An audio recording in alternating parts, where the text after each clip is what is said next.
as a bit of a chili purist, it doesn't have beans and it doesn't necessarily need Fritos. No. So you can, but cheese every time?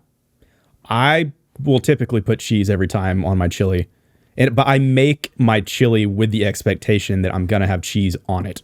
Okay. So I'm not going to throw in a bunch of cheese into my chili whenever I'm making it. Oh yeah, I would never melt the cheese into the chili. I know people that do that. Really? Yeah. Oh, no. No.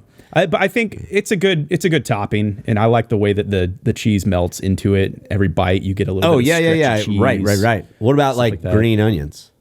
Or like sour cream?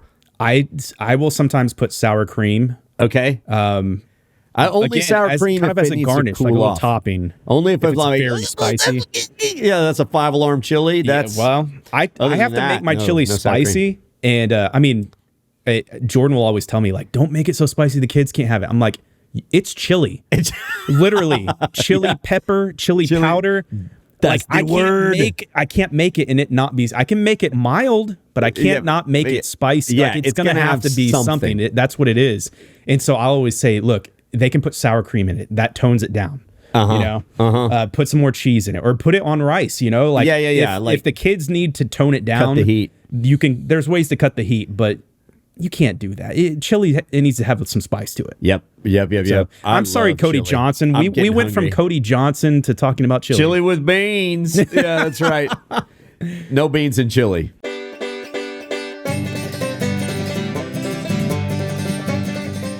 Well, folks, what's up? You're listening to the Daytripper Podcast. I am Chet Garner, and we are talking Texas today with my amigo Daniel Mecey over here on the couch. It's November, and y'all are tuning in, so thanks y'all very much for that. Remember, like, subscribe, review, do all the things to this podcast to help it grow. And another reason, I don't know.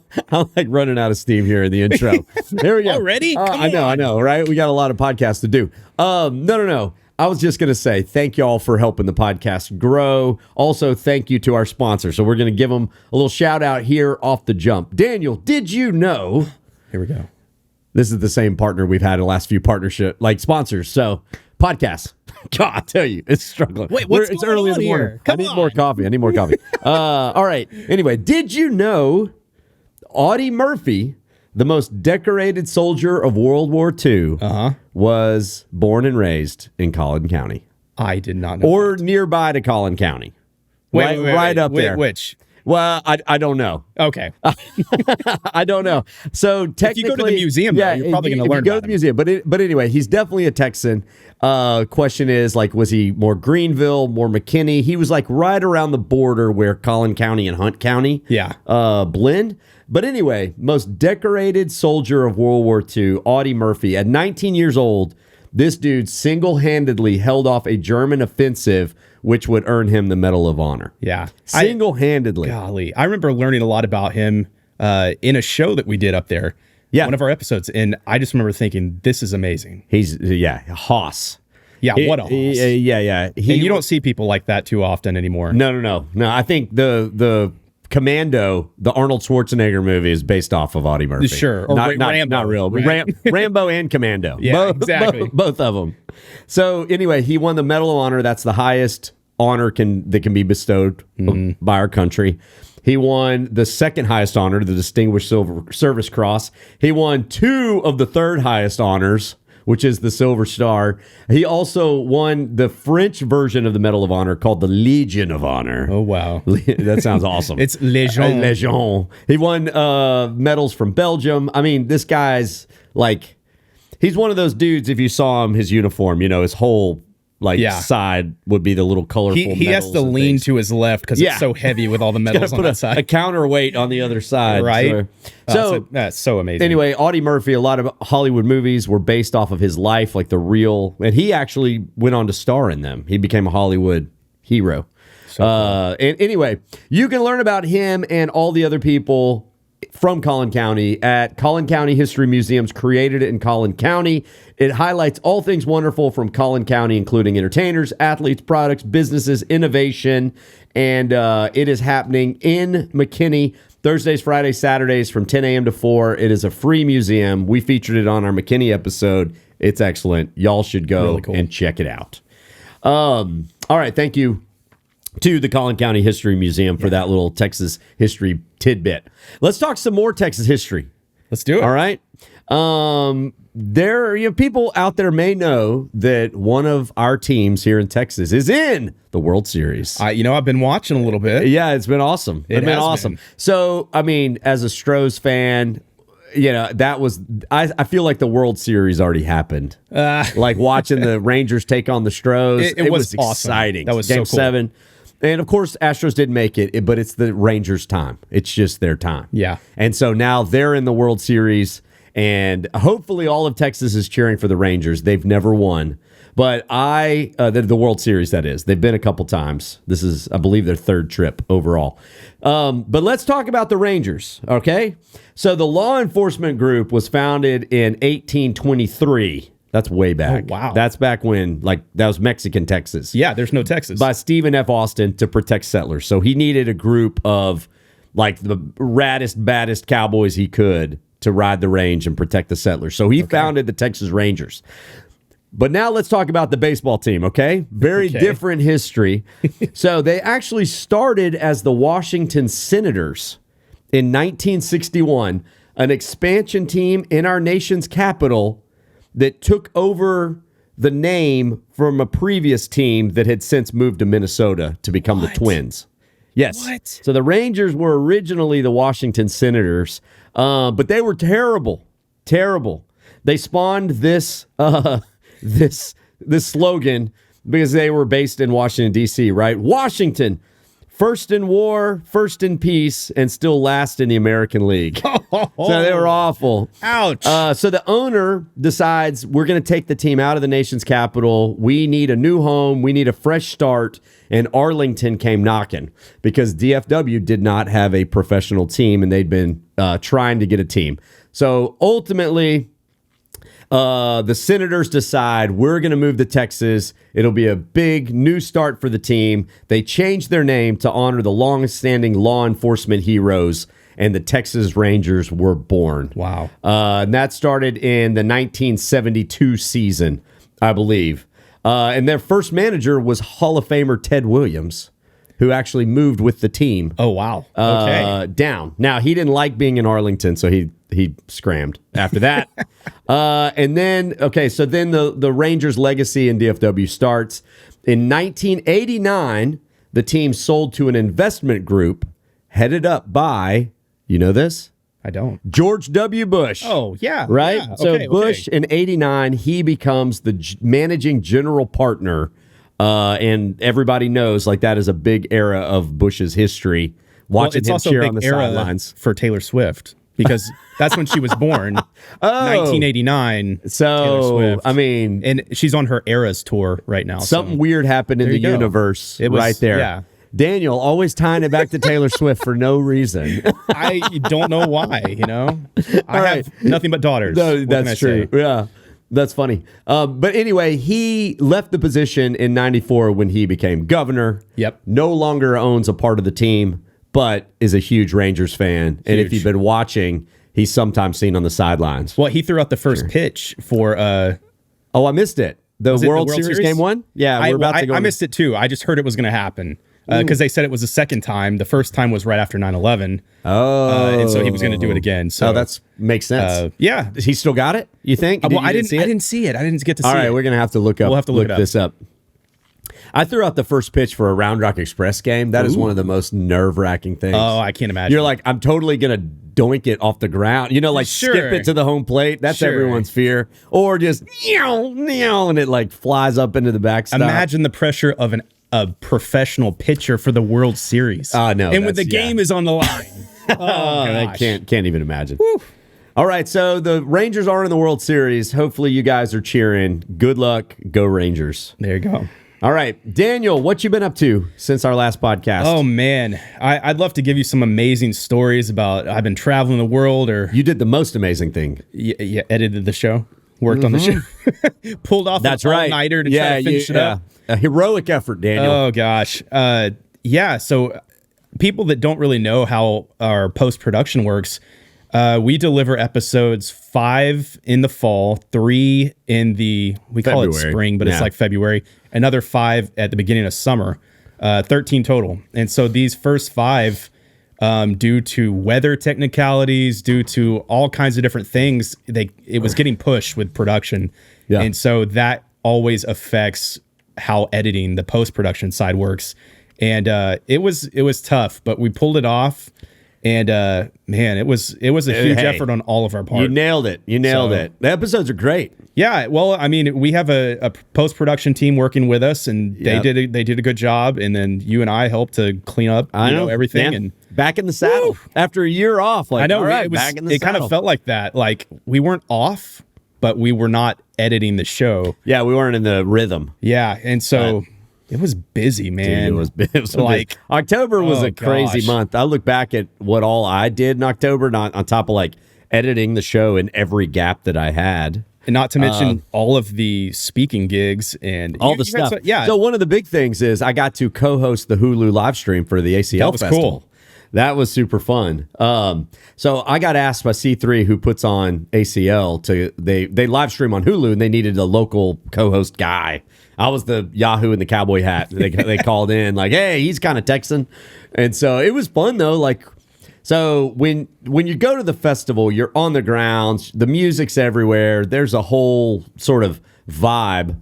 Like, I mean, you're partying. You're just having food, drinks, music. Yeah. Man, what happens just on the other side of that hurricane fence is crazy. I can't imagine. It's crazy. The volume of people that are moving around to make these festivals happen in the background, not to mention all the other promotional machines, the like the radio stations that are in the press tents. You got all the crews from everybody. Then you got the artist teams. You got their agents, band members. It's crazy. It's crazy, man. It was a sea of, like, you know, in futuristic movies where you see all the different like highways of flying vehicles moving around in every direction, like in a city. That's what it was like. Wow. Except it was all golf carts, and there were near-death experiences at every second of every day with golf carts just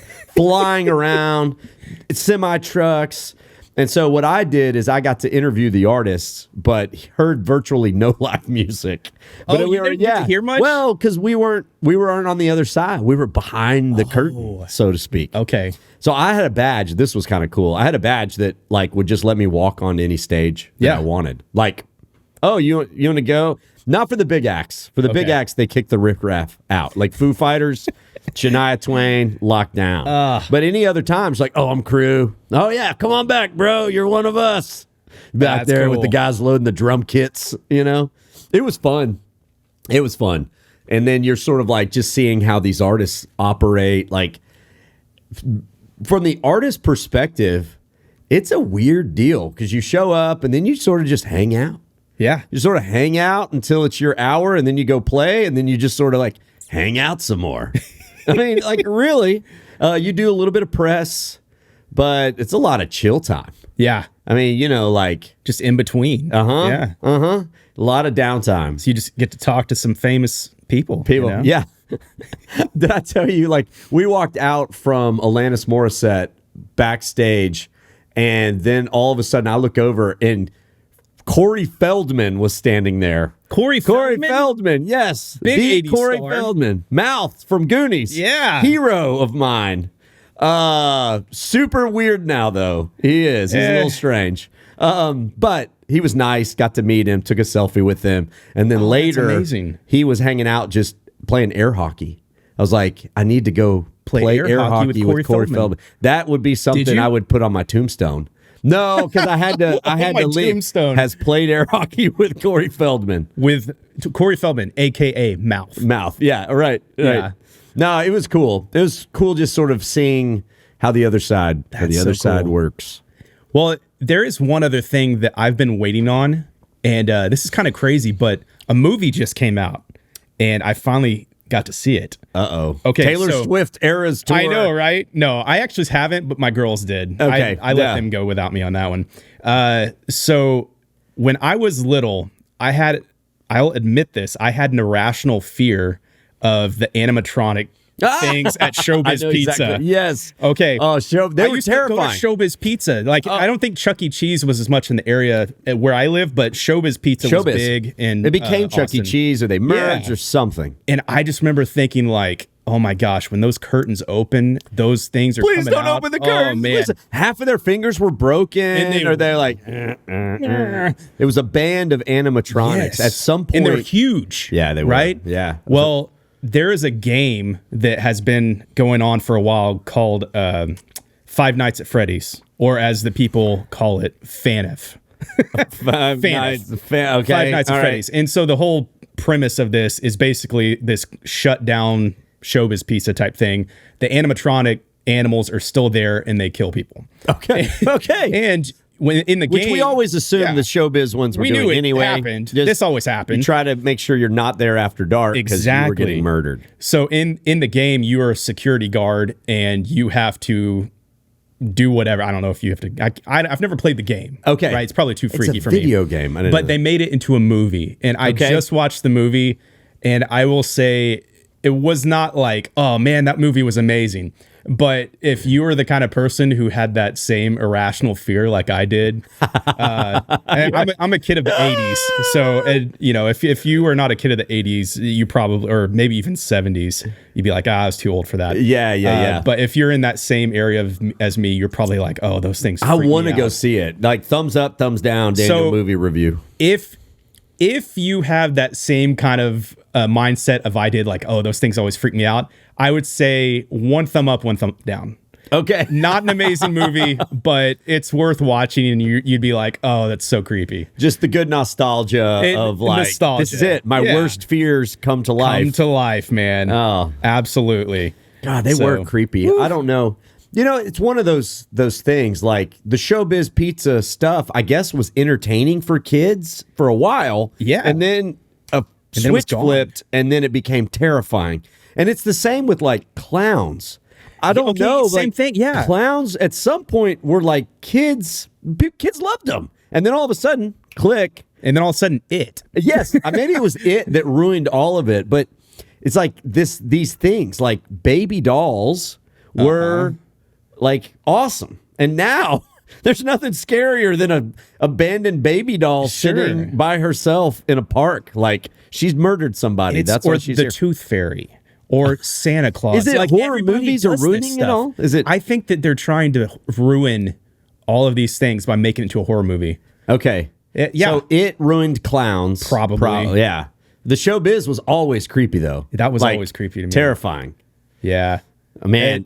I still want to go see it. I need to go see it. Yeah. Yeah, you should check it out. Having been terrified and traumatized, like most kids of the 80s, by the Showbiz Pizza things. Exactly. Yeah. They said this weekend it pulled in like 78 million. No. Sorry, that was Taylor Swift's Eras Tour. Oh, and this is another casual mention. Yeah, casual mention. No, it pulled in a lot. It was like it did really hot this weekend.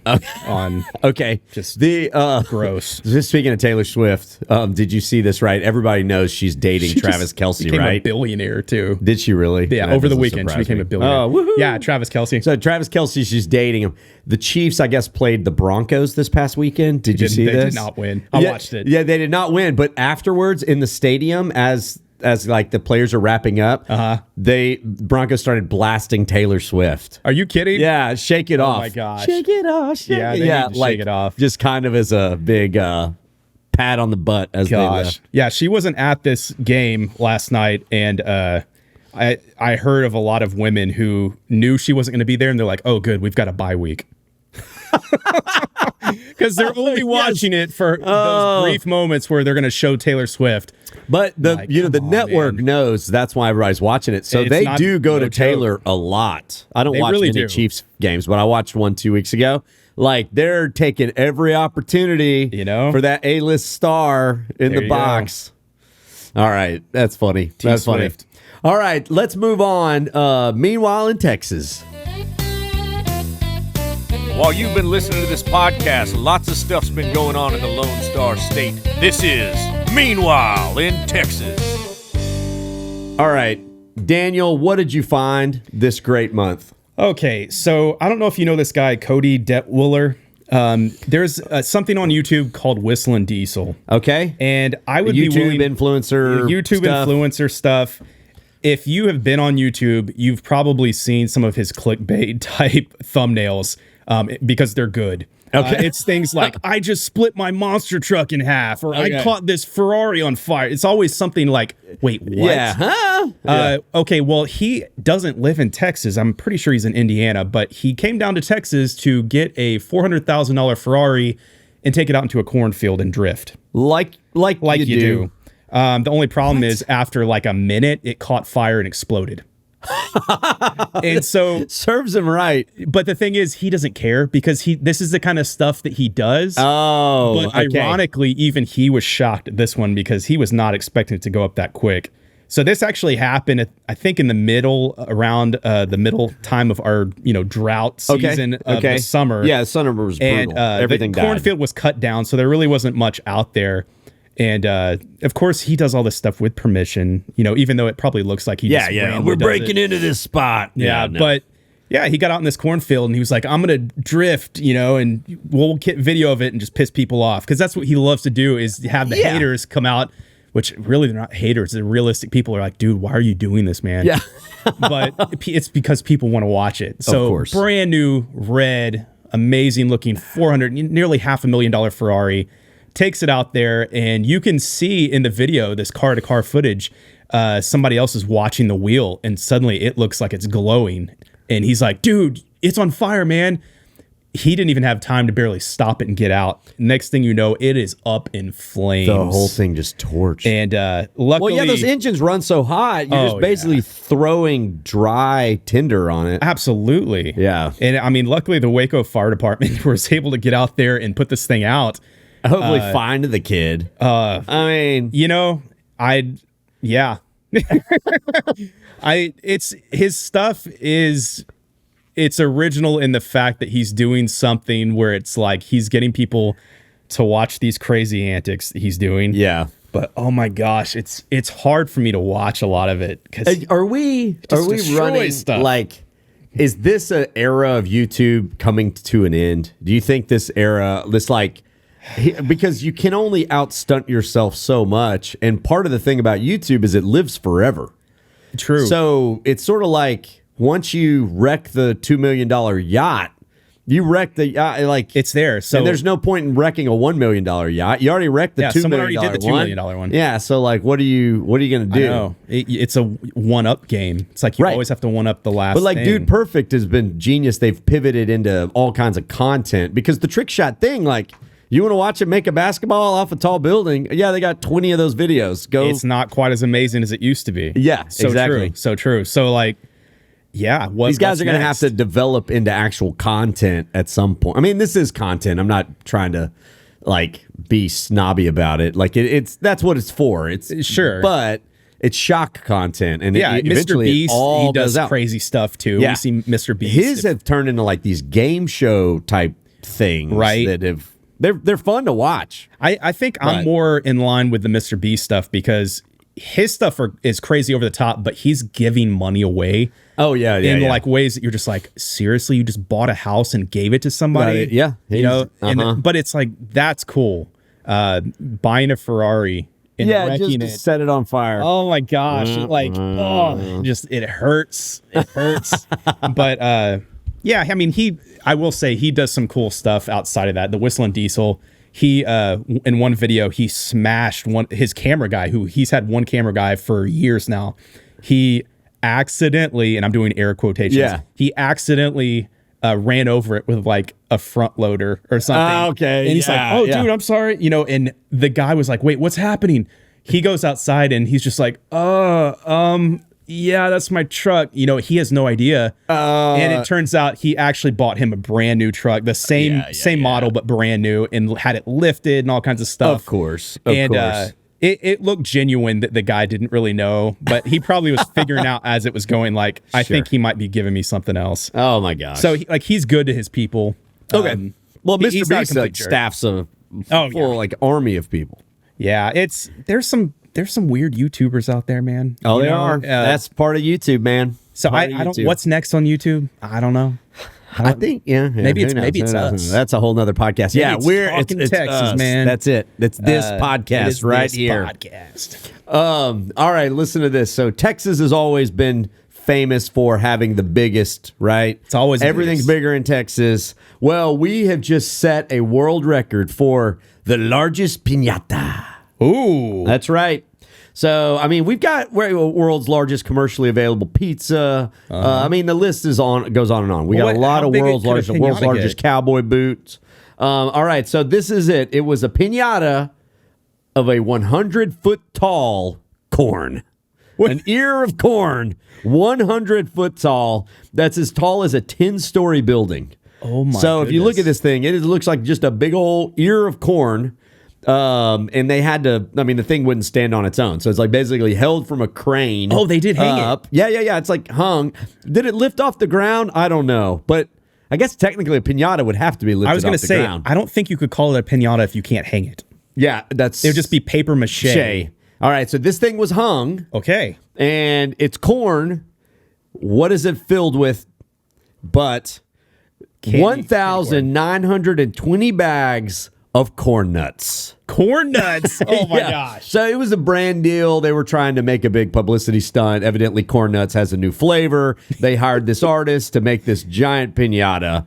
And, that's kind of like awesome, but a bummer for the kids because they want candy. Yeah. And they smash this thing, and then it's corn nuts. Wah, wah. Debbie Downer at the party. I mean, I like corn nuts. Yeah, they have their place. But if I want if I'm a kid, I know. Come on, I mean, corn nuts are. I don't know if I'm on the corn nut train. In limited quantities. I'm not going to sit there and pound corn nuts. To me, I have flashbacks of like getting stuck in a youth van going for 10 hours across Texas, and like some kid was eating corn nuts and farting the whole time, and it's like, that's what corn nuts are to me. Okay. Church youth trip, stuck in a van where I can't roll the windows down. Meanwhile, a kid behind me ate corn dew and corn dew. He was sitting there chugging Mountain Dew and eating corn nuts. Yep. And hasn't eaten anything healthy for the past, 8 hours, and it shows. It shows in his gut. We had a friend. I've got a friend named Jason, and his trail name is Corn Nut because that's like all he takes with him when we go camping and hiking. Yeah, and that every time I hear Corn Nut, I think of Jason. Jason, there you go. That's his name. Shout out to Corn Jason. Nut. That's a good. It's a good trail name. Yeah, right? Totally good trail name. All right, let's move on. The Texas Music Minute. All right, guys, so this is where we bring y'all an artist or a new song from an artist that however, we're just celebrating Texas music. Now, we featured this guy on the show before, but I wanted to give him another shout out because he's got a new album that's coming out this month. And more than that, he just got announced as the headliner for the Two Step In Festival that's coming to Georgetown this April. I don't know. We're talking about Cody Johnson. Really? Yeah. So Cody Johnson, all right, huge at the top of his game right now, and he will be coming to Georgetown in April for the Two Step In, which is our 2-day country music festival. I went last year. It was insane. Everybody's like waiting with bated breath, which actually the lineup comes out today, November 1st. Wow. So, but we don't know it yet because they didn't give us a sneak peek. There's certain things they keep. You think tight under wraps. T Swift might be in there? She could be. Very well could be. Oof. She's country, right? She's totally country she started music. Country. Yeah. So hey, you never know. She's just like she started country, like she invented country music. No. Yeah. She started out as a country. Okay, let's stick to Cody Johnson. I got you. All right, Cody Johnson from Sebastopol, Texas, which is over by Lake Livingston. He began playing at age 12. Wow. As growing up in Huntsville, Texas, he became a rodeo rider. He worked in the Texas prison system. And over time, basically, it was his warden, his boss, that said, Cody, you got to go after this. So from age 19, essentially, and for a decade, Cody Johnson became one of the hardest working musicians in country music. Wow. And it's just really been this last year and a half where he has exploded. He's one of those like an overnight success, a decade in the making, right? Yeah, yeah. Everyone's Cody Johnson, best new artist. Like new, this dude's been at it for a long time. Absolutely. Anyway, he set a he made history at the Houston Livestock Show and Rodeo in 2018. He became the very first unsigned or independent artist to play before a sold-out crowd. Wow. He was one of those guys, like, huge following, yet didn't even have a major label backing him. Yeah. And Cody has, I mean, I've been super happy to watch his success. The past couple years, all that hard work has finally paid off. He won a Grammy this past year. The song Till You Can't was just enormous. And he's got a new album, as I mentioned, coming up. And this is one of the tracks off the album called That's Texas. And it couldn't be more Texan of a song. So here we go. You guys enjoy Cody Johnson.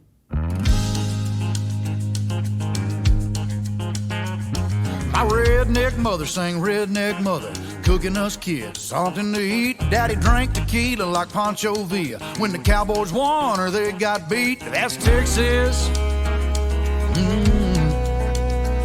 That old Lone Star gravel making old truck rattle like to get your boot bit. Stepped on snake, Lord have mercy, the ground gets thirsty. Better buy a resistol or find some shade. That's Texas. That's Texas. That's Texas, home of George Strait the King. Ain't no such thing as chili with beans. That's Texas, hard as a flat top griddle. Ain't got a band if you ain't got a fiddle. That's Texas, with a capital T. If I can't go to heaven, I got a plan B. And that's Texas. Yeah, that's Texas. Them two-step queens will bring you to your knees. Yeah, bud. Oh, man. I love it. Every lyric in that song is just like perfect stereotype. Texas. It's Texas. I mean, when that thing gets played at the State Fair or Green Hall or wherever, Cody's selling out arenas now.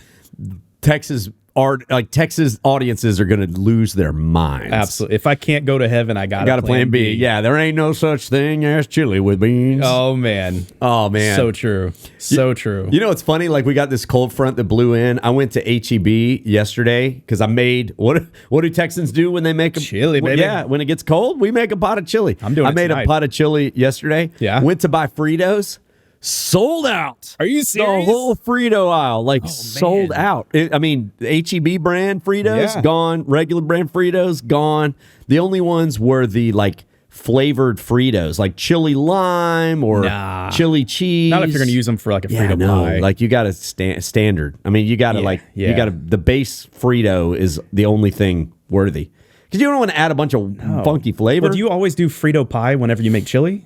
Or is this kind of for the kids too? No, I mean, you make a pot of chili. This is, yes, but we don't call it Frito pie. It's just... You got to have Fritos for your chili. You add That's Fritos to your chili, yes. Okay. There's nothing wrong with that. When we moved to Southeast Texas, they don't eat their chili on Fritos.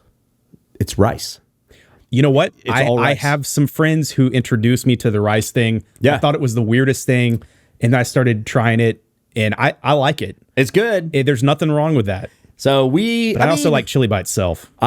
I probably, if I'm making my own bowl of chili, I won't put the Fritos on the bottom. I'll just fill up the bowl. It's like a garnish. Go get a little bit of, like a little crouton on top, kind of some Fritos with the cheese and the jalapenos. Absolutely. That's what I love. Because, chili, as a bit of a chili purist, it doesn't have beans and it doesn't necessarily need Fritos. No. So you can, but cheese every time? I will typically put cheese every time on my chili. But I make my chili with the expectation that I'm going to have cheese on it. Okay. So, I'm not going to throw in a bunch of cheese into my chili whenever I'm making it. Oh, yeah. I would never melt the cheese into the chili? I know people that do that. Really? Yeah. Oh, no. No. But I think it's a good topping, and I like the way that the cheese melts into it. Every bite, you get a little bit of stretchy cheese. Right. What about like green onions? Or like sour cream? I will sometimes put sour cream. Okay. I only sour cream kind of as a garnish, cool like a little off. topping. Only if it's like very spicy. Yeah, that's a 5-alarm chili. That's I have to make my chili spicy, and Jordan will always tell me don't make it so spicy the kids can't have it. I'm like, it's chili. It's literally chili pepper, chili powder. That's like the word. I can't make it and it not be. I can make it mild, but I can't not make it spicy. Yeah, like, it's gonna have to be something. That's what it is. And so I'll always say, look, they can put sour cream in it. That tones it down. Put some more cheese in it, or put it on rice. Like if the kids need to tone it down, cut the heat. You can. There's ways to cut the heat, but you can't do that. Chili, it needs to have some spice to it. Yep. So, I'm sorry, Cody Johnson. We went from Cody Johnson to talking about chili. Chili with beans. Yeah, that's right. No beans in chili. No beans in chili. Now, you can serve chili with beans, but you don't put beans in the chili. Yeah, I'm almost in the mindset of just don't even have beans at the same table anymore.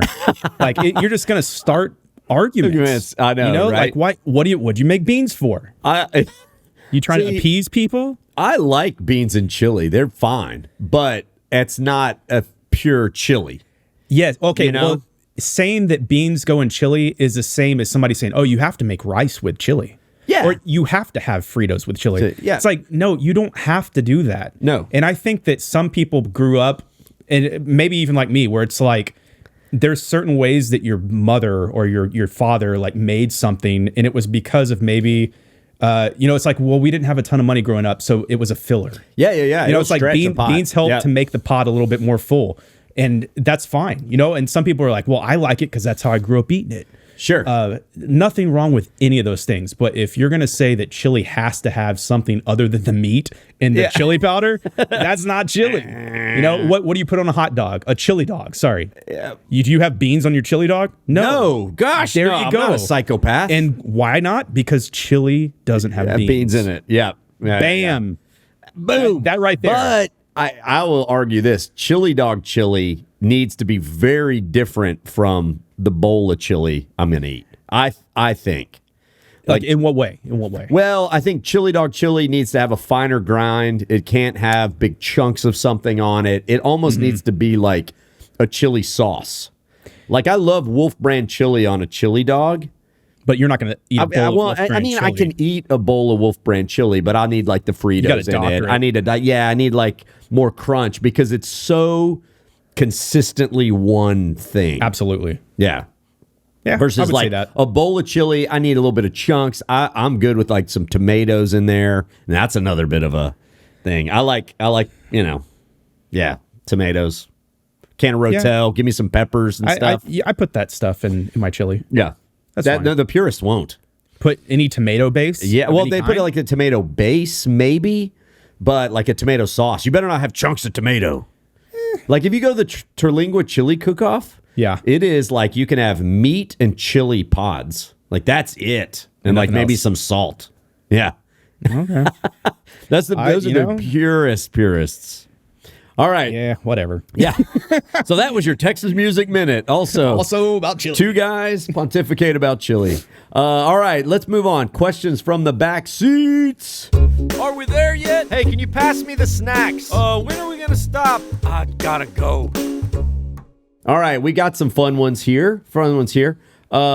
This comes from Jamie Montgomery. She says, I enjoy your show very much. I want Chet to come to our area. I don't even know where she's from. How do you decide locations, and are you open-minded to suggestions? The answer to the second question is easy. Absolutely. We get suggestions all the time. We do a lot of research about the show, but that research includes viewers writing in. Because there's a lot of spots that I would have never found if a viewer didn't tell me about it. Yep. Even in the era of the internet, there are places that the internet has not found yet. Well, that's kind of true. A lot of places that we like the most, they're not very well known to the public eye. No. Little mom and pop places. Exactly. They might have been around a while, but sometimes those old places have terrible Yelp and Google reviews. Sure. Just because, whatever, it felt dirty or something, but the food's amazing, so I'm going to go. Yeah. I can get over sort of the patina of an older place if the food's great, right? And I think most people that know some of that old Texas, they're in that same mindset. Yeah. It's like, well, the bathroom was dirty. Well, did you go there to go to the bathroom? Take a poop? You're going there to eat, Sorry, the bathroom's dirty. Yeah. It's a well-known burger establishment. It's been around for 50 years. Why wouldn't you want to go there? Oh, man. The Yelp reviews of a burger place, like, I went into this burger place and the menu was like, they didn't even have a menu. All they had was burgers. Like, yeah. That sounds like Todd. I know, right? I went there. It was a burger place. Like, your options are burger, maybe cheeseburger. Like, sorry. We love hating on Todd. Oh, Todd. Todd's one of our best friends. But we'd go to a place, it's like, the best burgers in the world. Todd gets a side of sauteed mushrooms. You're like, Todd, why would you get that? He's like, one they star. Weren't that great. Like, they weren't that. It's like, well, why would they be great? I don't even know why they had sauteed mushrooms. Yes. You're lucky they had them. They're supposed to come on the burger with Swiss cheese, and you got a side of them. Oh, and Todd. the cook walked out and asked you if that order was correct because no one actually has ever ordered it. And you actually had to order the cheeseburger with the sauteed mushrooms minus the cheeseburger just to get it. Exactly. Good job, Todd. Yeah, thanks. Oh, man. All right, Jamie's great question. I decide locations just based on research, what episodes I think will make good, what towns will make good episodes, what episodes feel complete, because there's a lot of towns I know one or two things that are great, but I'd need the rest of the episode built out. So, like, there's a lot of spots I want to go, but all I know about is, like, well, I want to eat a chicken fried steak at this diner. Well, that ain't going to make a show. So we need like 5 or 6 things in a town. Yeah. Then once we find those, then we go. So if you got a suggestion, by all means, write in. Just know that our show needs 3 things. We need food, outdoors, and culture. So if you can get me, let's say, 5 things that at least those 3 categories are full. Culture/history. Yeah, a culture could be a lot of things. It could be a museum. Mm-hmm. It could be a brewery. It could be a winery, a cave without kind of being outdoors. It could be a lot of stuff. Some weird, like the world's largest boots, or Piñata. Like if that was there, that would be like the culture piece. Right. So it could be anything. Can we talk about your city for 24 minutes and 46 seconds? That's all we need. That's the question. And we can't talk about one chicken fried steak that long. No. All right, next one. This comes from Dee Dee Duncan Elliott, and I pulled it to this month because it's the answer. It says, what is the best time to sow bluebonnets? I think it's actually around this time. It's now. I was going to say, I feel like it's in the late fall. Yes. Yeah. So there's a window. So, all right, bluebonnets obviously bloom in March, April, May, springtime. But you can't plant them then. Nope. So you got to plant them now. Yeah. The window is September through mid-December. Yep. And November 1st is like prime time. So if you want bluebonnets, go stick them in your yard right now. It's about the easiest thing. It is easy, but the problem is they are a weed. Oh, yeah. And so if you have if you're in a subdivision HOA, you got to know when they come up, they're going to look just like weeds. Yep. And but you might get that letter. Yeah. So maybe do it in your backyard. Yeah. And you got to know, it's a very distinct little star bud that comes out first. And so you can recognize bluebonnets very easily to know, those are the ones I don't kill those with Roundup or whatever. You planted those on purpose, let them grow, and then they'll be beautiful. Yep. All right, here's another question. Darla Wallach Eason, what is the smallest state historic site? Ooh. I know, we're talking about the largest things in Texas. How about smallest? I don't know that. So I do know this. We featured this on our Granbury episode. This state historic site is 0.01 acres big. You could walk around it in 10 seconds. It is the Acton State Historic Site, which protects the grave of Elizabeth Crockett. I forgot about Davy that. Crockett's wife is buried outside of Granbury in a little town called Acton. She's in the cemetery. Her tombstone is actually very pretty. It's got a monument with her full body statue on top, staring into the distance, waiting for her husband to come back home. That's cool. Yeah, it's cool. So she died in 1860. Of course, she was from Tennessee, but her husband was awarded land for serving in the Texas Revolution. So she brings her family, settles the land that he was promised, which is up somewhere around Granbury, outside of Granbury, and wore black from the moment she received news of her husband's death until her death. She always wore black. And she's now in statue form looking for her husband's return. So if you want to go and see the Acton State Historic Site, y'all go. Cool. All right. And guys, we love comments and questions. So if you ever got something you need the Day Tripper to answer, by all means, write in. Contact@thedaytripper.com is the best way to do it. Or just leave a comment on this podcast. Whatever. We'll find it. We'll sift through it. Send me a DM. All right. Fan rants and musings. Hey, Day Tripper, I got a bone to pick with you. Oh my goodness, it's the Day Tripper. We love your show. Okay, so these are some fun comments. We're not getting roasted near as much. Well, they can change that. Yeah, I know. Like, you guys, the haters need to come out. Those make for the best ones. Where's all the trolls, Here's a good one. This is from Diana Wilson. I'm so happy y'all are on YouTube. I gave up watching TV years ago and would have never seen your show if it weren't for you putting episodes on YouTube. You guys are awesome. I'm a 5th-generation Texan, and I enjoy the ability to see places that I've never been but recognize the names. Cool. There you go. That's so awesome. This is another plug. If y'all are not aware, we are putting our full episodes on YouTube now. Just started this last year. And it's gone great. Yeah. It's opened up a whole new audience. And one of the comments that we got a lot in the beginning was, wow, this is so high quality. Y'all should have a TV show. Okay. Love it. YouTubers don't get off YouTube for the most part. Most of y'all are probably watching this on YouTube. All right. Here is one. This is from Diane Williams. Very similar name, but not her. This one is a roast. I've enjoyed the show for quite some time. However, as time goes on, your show is becoming very stupid. Can you cut all the crap and get on with the travel log? The silliness is turning me off, and I'm looking for another show to watch instead. Thank you, Diane Williams. She did say thank you. Thank you. Here's the thing, though. She might be watching them backwards because we've actually gotten less stupid. That's what I think. Yeah. So we are putting, if you pay attention to our YouTube or really PBS, they've been airing a lot of older stuff. Yeah. And we're maturing. The show's changing. We're still silly. We want to stay silly. It's a family fun show. It's fun. Yeah. But maybe she's watching some of the old stuff, which got a little stupid in there for fun.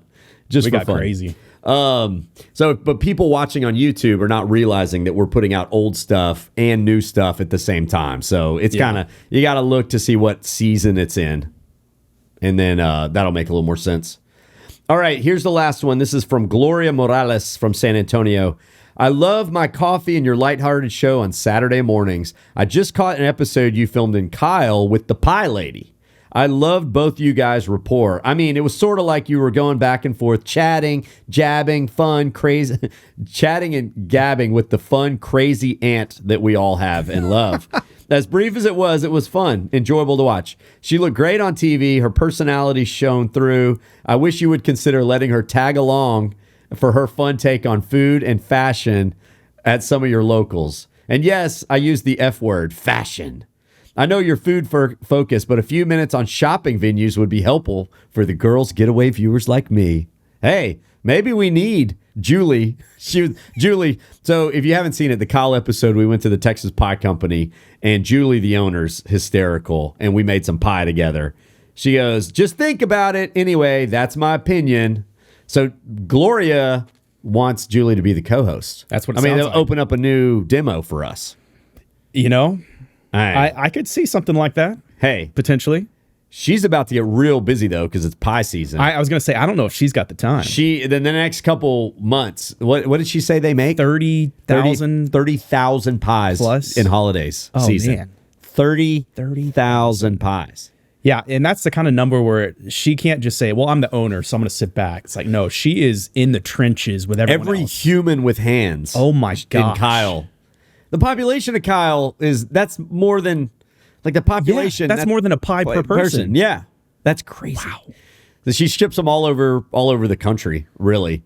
What good? So she's going to be busy. Maybe when pie season finishes, we'll have Julie back on the show. Maybe we should have her on the podcast. Nice. I like that. Yes. I mean, I've got a seat. I'll keep it warm for her. Yeah. Take my spot. Hey, we got a couch. You look lonely on that big old couch, Daniel. You just lay out. Yeah. I love that. That's a great thing. So if you guys have feedback, please send it in, podcast@thedaytripper.com. And that, my friends, wraps up our November podcast. Thank you to Collin County History Museum for sponsoring this one. I hope everybody has a wonderful November with time with family, time with friends. We're getting into that holiday season where, we got Thanksgiving coming up. It's coming up. It's coming up. So hopefully you find some time to be thankful and gather around a meal with the people you love and let them know they're special to you. Always got to take time to do that. And y'all are very special to me as well. Thank you, podcast listeners. All right, Daniel, say your goodbyes. Bye, y'all. And vaya con Dios, amigos. Oh, thank you to producer Alex Fort over here. We almost missed it. All right, now we say goodbye. Okay, goodbye. Bye.